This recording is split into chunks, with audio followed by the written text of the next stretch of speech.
Sa unang Juan 1:5 hanggang 10, ganito ang nakalagay. Ito ang aming narinig sa kanyang anak at pinapahayag naman namin sa inyo.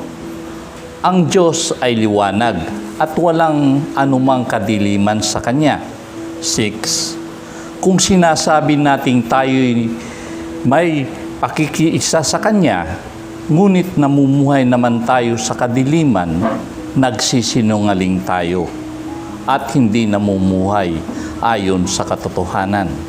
7. Ngunit kung namumuhay tayo sa liwanag, gaya niya na nasa liwanag, tayo'y nakikiisa at ang lahat ng ating mga kasalanan ay lininis na ng dugo ni Jesus na kanyang anak. 8. Kung sinasabi nating tayo'y walang kasalanan, dinadaya natin ang ating sarili at wala sa atin ang katotohanan. 9. Subalit kung ipapahayag natin ang ating mga kasalanan, patatawarin tayo ng Diyos sa mga ito at lilinisin sa lahat ng ating mga kasalanan, sapagkat siya'y tapat at matuwid. 10. Last verse. Kung sinasabi nating hindi tayo nagkakasala, ginagawa nating sinungaling ang Diyos at wala sa atin ang kanyang salita.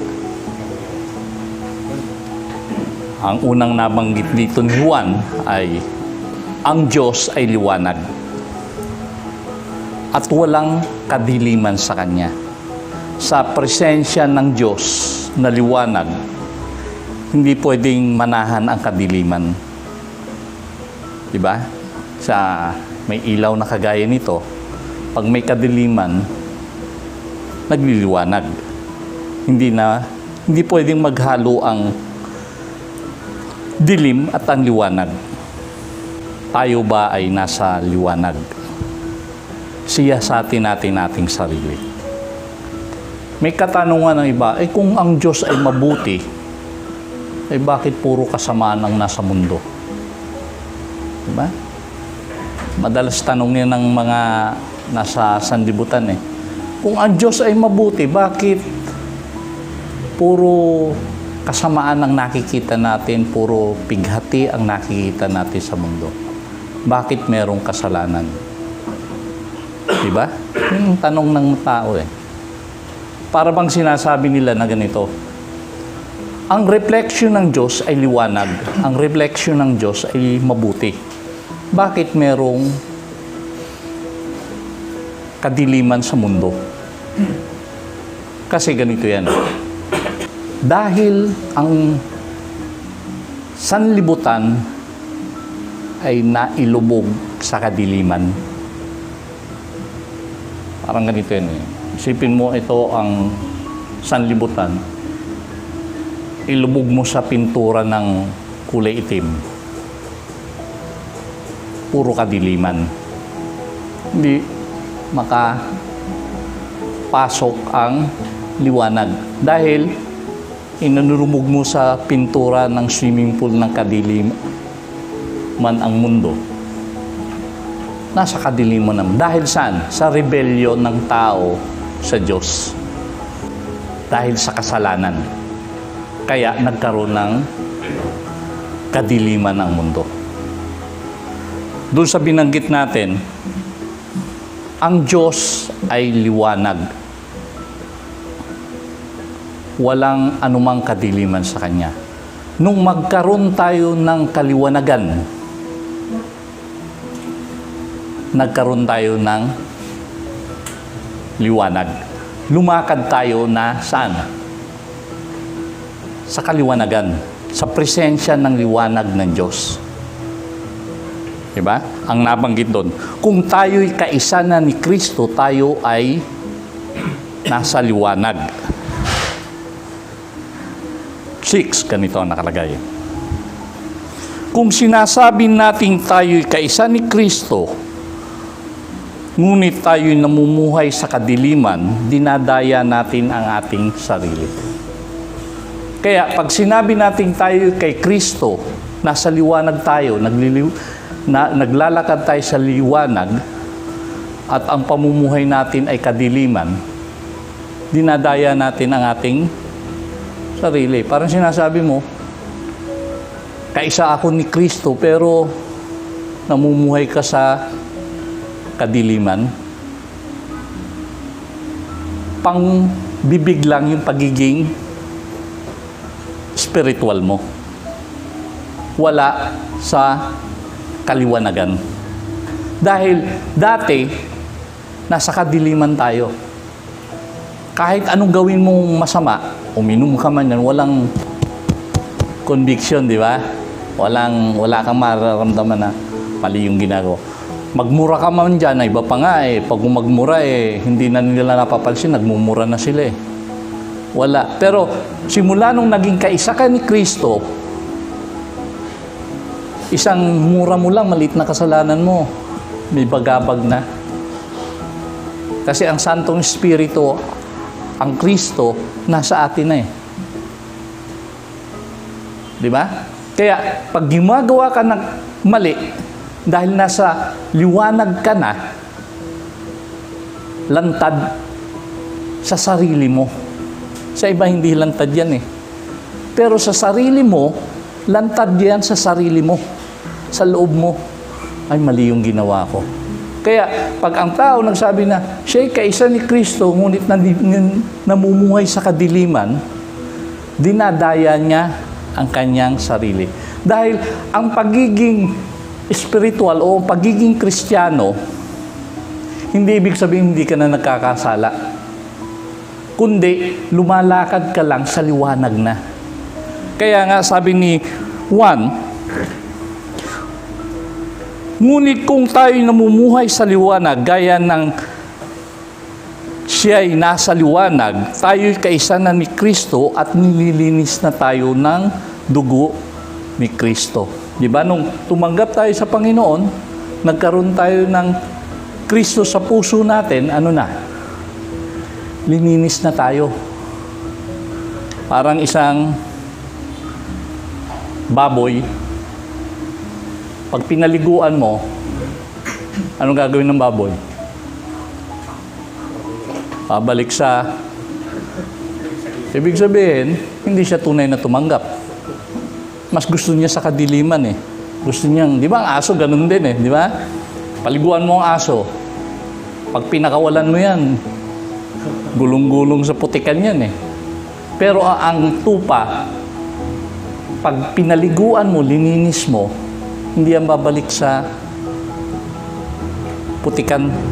Madudumihan pa ang paa niyan dahil naglalakad ka pa rito sa mundo. Tayo, nadudumihan pa ang paa natin. Nabubuhay tayo sa kabanalan pero hindi ibig sabihin hindi na tayo nagkakasala. Napuputikan pa tayo eh. Nandito tayo sa sanlibutan eh. Na puro kasalanan eh. Pero tuwing magkakaroon tayo ng ginawa nating kasalanan, may conviction sa puso natin na nagkakasala tayo. Diba? Pero kung nasa kadiliman ka, wala. Kahit uminom ka man yan, magmura ka man, makipag-away ka man, walang conviction sa puso. Kasi ang puso natin parang ganito yan eh.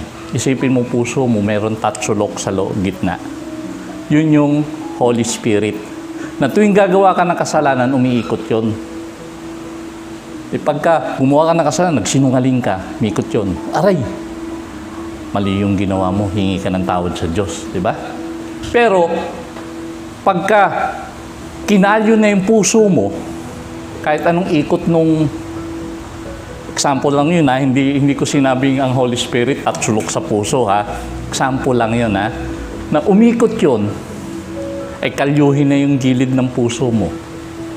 Baaliwala na. Bakit? Kinakalyo na eh. Makapal na yung kalyo. Kahit anong gawang kasalanan, puro kalyo na yung paligid, wala na epekto. Yun yung pinagkaiba ng Kristiyano. Bakit ang Kristiyano nagkakasala pa rin?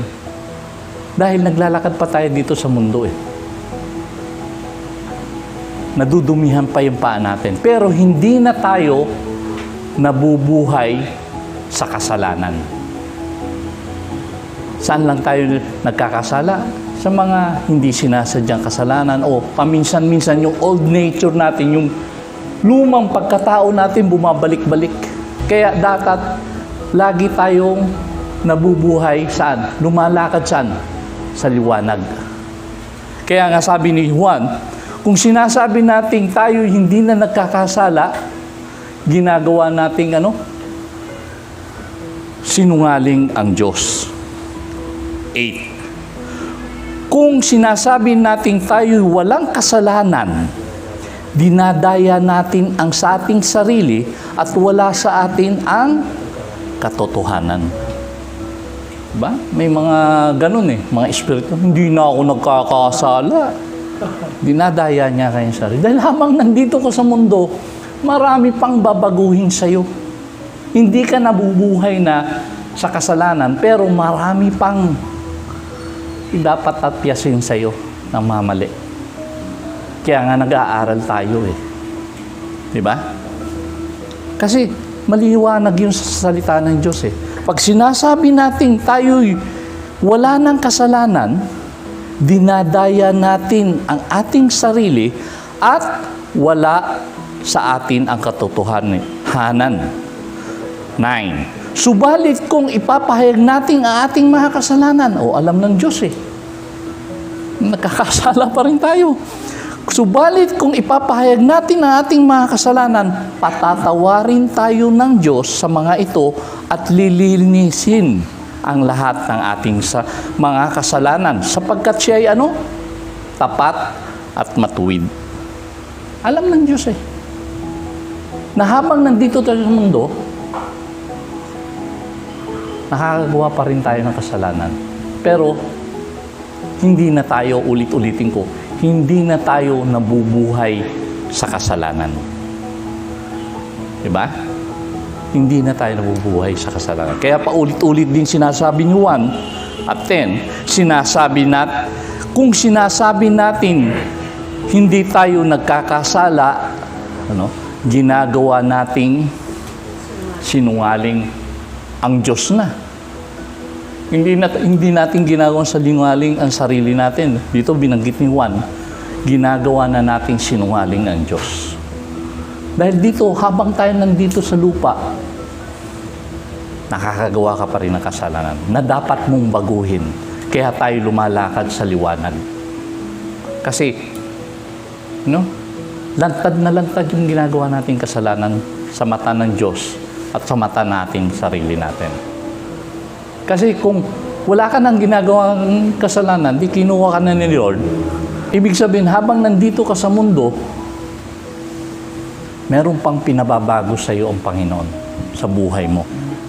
Dahil nag-aaral pa tayo Yun yung tunay na pag tayo lumalakad sa liwanag, hindi ibig sabihin perpekto tayo, kundi ginagawa tayong perpekto ng Panginoon. Hanggang sa huling hininga natin, doon tayo nagiging perpekto. Dahil pangako niya yun He began the good works in me, He shall finish it till the day of Christ Jesus. Ang sinimulan sa akin ng Diyos ay tatapusin niya hanggang sa kanyang pagdating. Yun lang po.